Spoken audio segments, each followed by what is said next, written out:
आज के दौर की सबसे बड़ी चुनौती क्या है? मुझे लगता है ये डिस्ट्रैक्शन नहीं है, बल्कि एक अजीब सी थकावट है। ऐसा महसूस होना कि करने को बहुत कुछ है, पर कुछ हो नहीं पा रहा।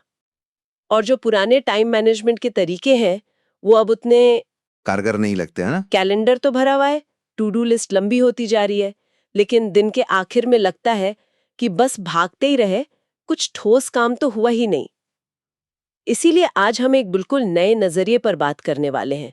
इसे माइंड मैनेजमेंट कहा जाता है। हमारी ये चर्चा डेविड कडवी की किताब mind management not time management पर आधारित है।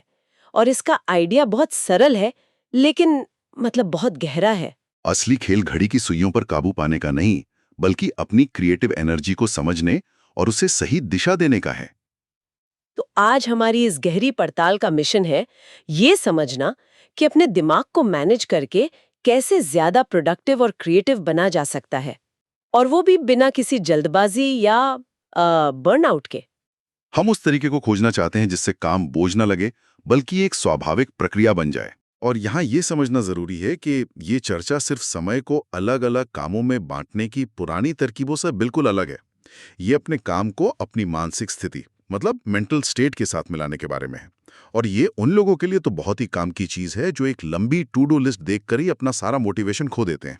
ये उनके लिए है जिन्हें लगता है कि भाई समय तो है पर काम करने का मन नहीं है। चलिए इसे सीधे लेखक डेविड कडवी के अपने अनुभव से समझते हैं। ये कहानी ही इस पूरे कॉन्सेप्ट की नींव है। उन्हें एक बहुत बड़ी बुक डील मिली, मतलब एक लेखक के लिए तो सपने के सच होने जैसा। तो उन्होंने क्या किया, वही जो हम सब करते, उन्होंने लिखने के लिए पूरा समय निकाला, दोस्तों से मिलना छोड़ दिया, सोशल लाइफ खत्म कर दी, यहाँ तक कि खाना भी घर पर मंगवाने लगे ताकि 1 मिनट भी बर्बाद ना हो। सुनने में तो ये प्रोडक्टिविटी का परफेक्ट फॉर्मूला लगता है ना, लेकिन हुआ ठीक इसका उल्टा। वो अपने डेस्क पर घंटों बैठे रहते थे पर एक शब्द भी नहीं लिख पा रहे थे। उनके पास समय की कोई कमी नहीं थी, पर लिखने के लिए जो सही मानसिक स्थिति चाहिए वो पूरी तरह से गायब थी। वो पूरी तरह से ब्लॉक हो चुके थे और ये फ्रस्ट्रेशन बढ़ती जा रही थी। और फिर एक दिन इसी फ्रस्ट्रेशन में वो सब कुछ छोड़कर बस बाहर टहलने निकल गए। वहां उनकी मुलाकात डिएगो नाम के एक अजनबी से हुई। कोई गहरी बातचीत नहीं हुई, बस यूं ही इधर उधर की बातें। लेकिन उस छोटी सी बेमतलब सी बातचीत ने अनजाने में उनका पूरा मूड बदल दिया। उनका दिमाग जो किताब के प्रेशर में जकड़ा हुआ था, वो थोड़ा हल्का हो गया। बिल्कुल।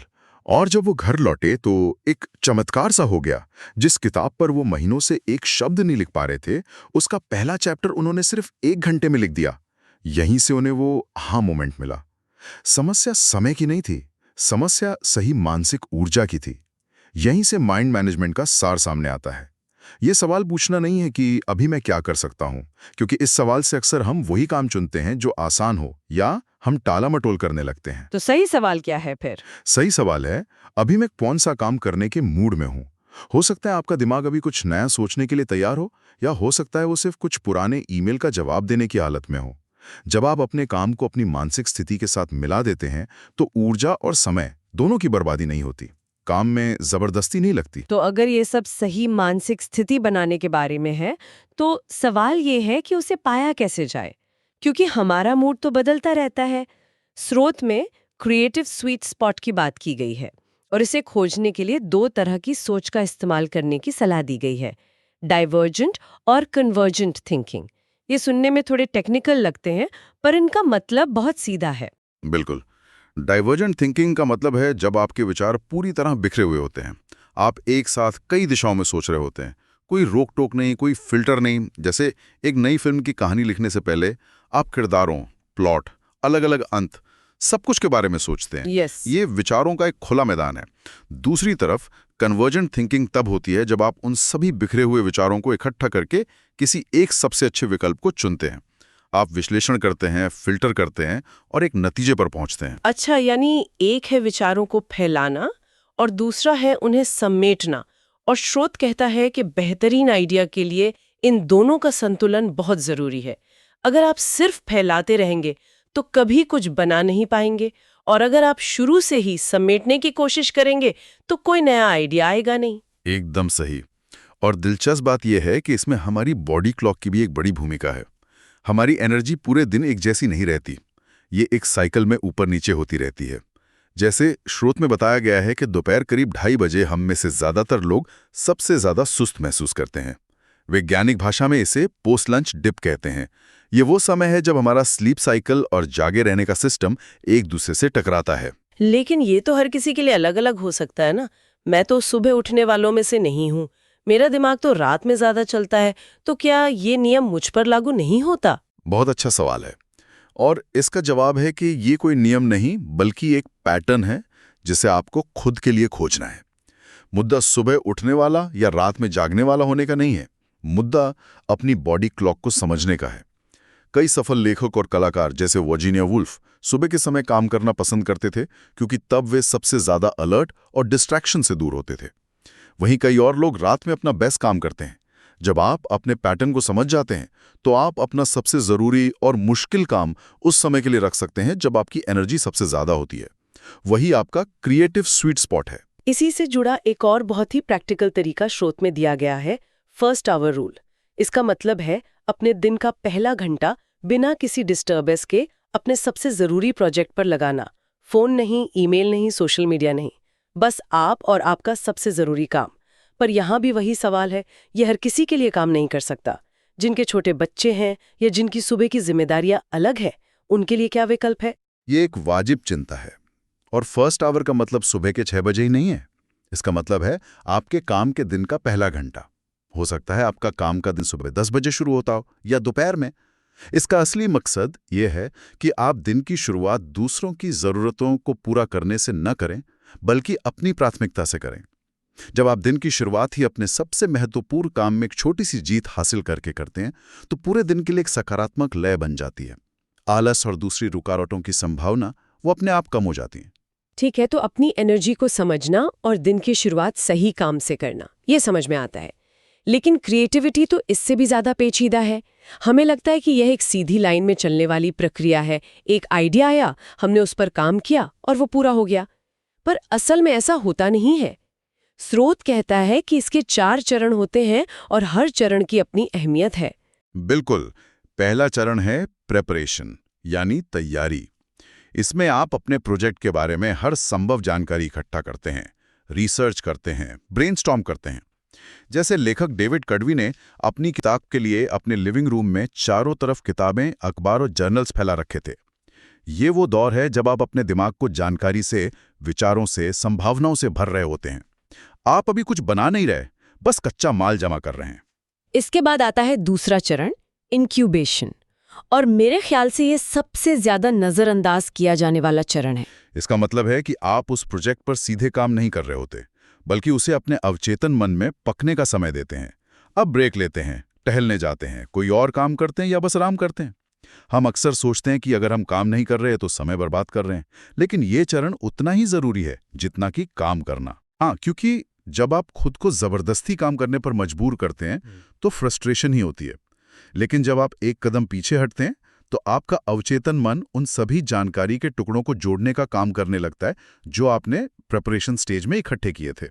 और इसी ब्रेक या इंक्यूबेशन के बाद आता है तीसरा और सबसे जादुई चरण, इल्यूमिनेशन। यही वो यूरेका या आहा मोमेंट है, जब आप नहा रहे होते हैं या गाड़ी चला रहे होते हैं और अचानक कोई ब्रिलियंट आइडिया या किसी मुश्किल का समाधान मिल जाता है। ये अप्रत्याशित लगता है, लेकिन ये तभी आता है जब आपने पहले 2 चरणों में अच्छी मेहनत की हो। स्रोत में इसका एक शानदार उदाहरण दिया गया है, द बीटल्स के पॉल मैकार्टनी का। 1965 में उन्होंने यस्टरडे गाने की जो अमर धुन है वो अपने सपने में सुनी थी। वो जागे और उन्हें लगा कि ये धुन बहुत जानी पहचानी है। आधी नींद में ही वो पियानो पर गए और उसे बजाने लगे ताकि भूल न जाए। ये एक परफेक्ट इल्यूमिनेशन मोमेंट था, एक शानदार धुन जो कहीं से प्रकट हो गई। लेकिन कहानी यहीं खत्म नहीं होती।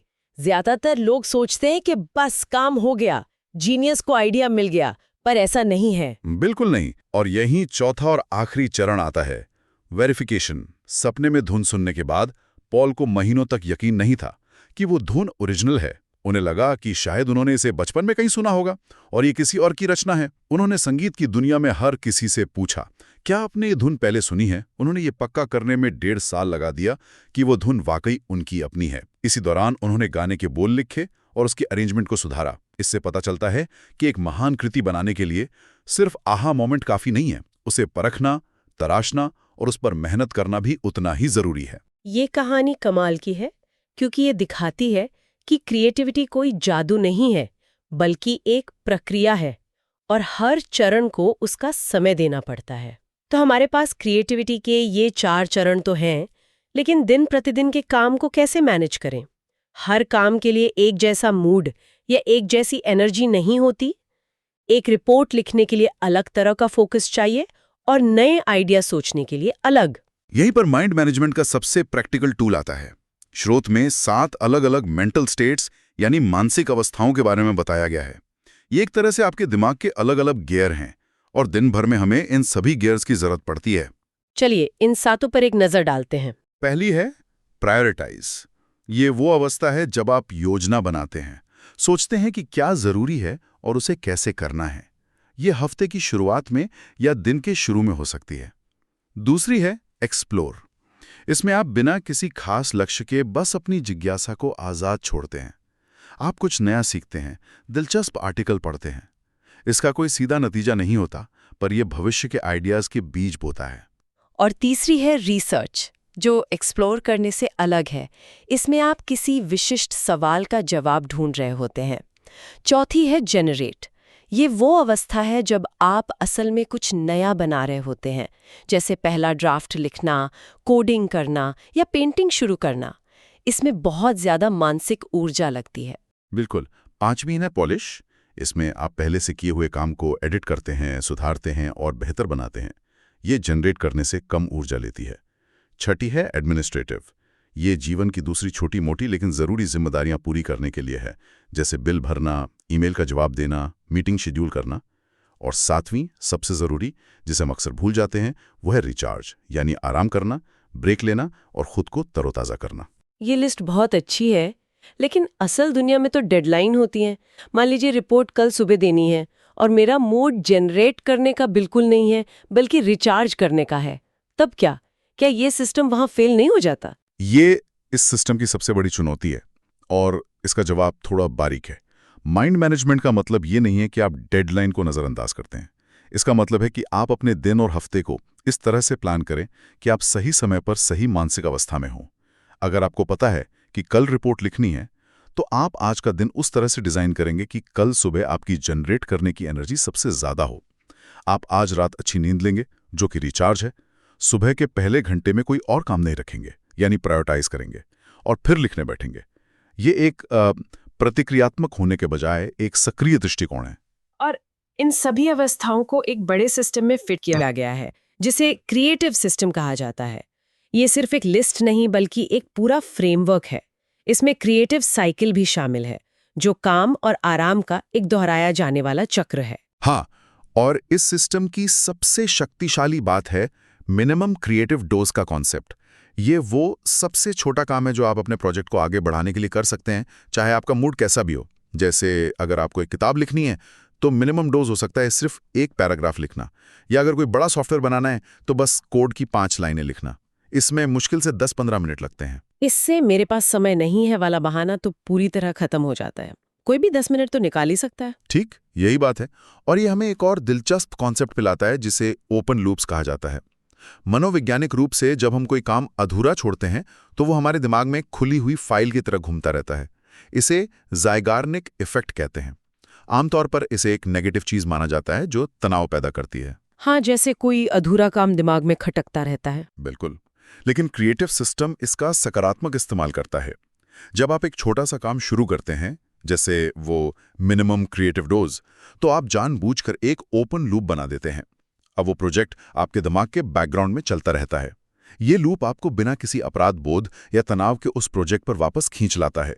ये आपको गति में रखता है।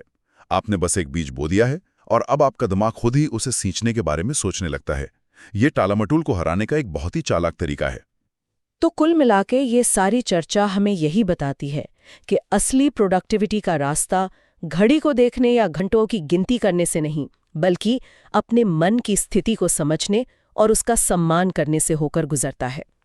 इस भागदौड़ भरी दुनिया में जो हमें लगातार ज्यादा करो, तेजी से करो के लिए उकसाती है, शायद धीरे धीरे और अपने मूड के हिसाब से काम करना ही असली सफलता की कुंजी हो सकता है। बिल्कुल। ये प्रोडक्टिविटी को एक क्रूर मालिक की तरह देखने के बजाय एक बुद्धिमान साथी की तरह देखने जैसा है। और अंत में स्रोत एक बहुत गहरी बात कहता है, बड़ी चीजें उन्हीं को मिलती हैं जो उसके लिए इंतजार करते हैं। और इसे हमारे वेदों की एक कहावत से भी जोड़ता है, धैर्य में ही विजय है। जल्दबाजी करने के बजाय प्रक्रिया का आनंद लेना, इनक्यूबेशन को समय देना और सही मौके का इंतजार करना, यही माइंड मैनेजमेंट का असली दर्शन है। ये चर्चा हमें अपने काम को अपनी मानसिक स्थिति से मिलाने का सुझाव देती है। तो एक विचार सबके लिए छोड़ जाते हैं। सोचिए अगर सिर्फ एक हफ्ते के लिए अपनी टू डू लिस्ट को किनारे रखकर काम को सिर्फ इन 7 मानसिक अवस्थाओं के आधार पर चुना जाए। जब रिसर्च का मूड हो तो सिर्फ रिसर्च, जब आराम की जरूरत महसूस हो तो बिना अपराध बोध के आराम, और जब लिखने का मन हो तो लिखना। इस एक हफ्ते के प्रयोग से कोई अपने बारे में और अपनी रचनात्मक लय के बारे में क्या नया सीख सकता है?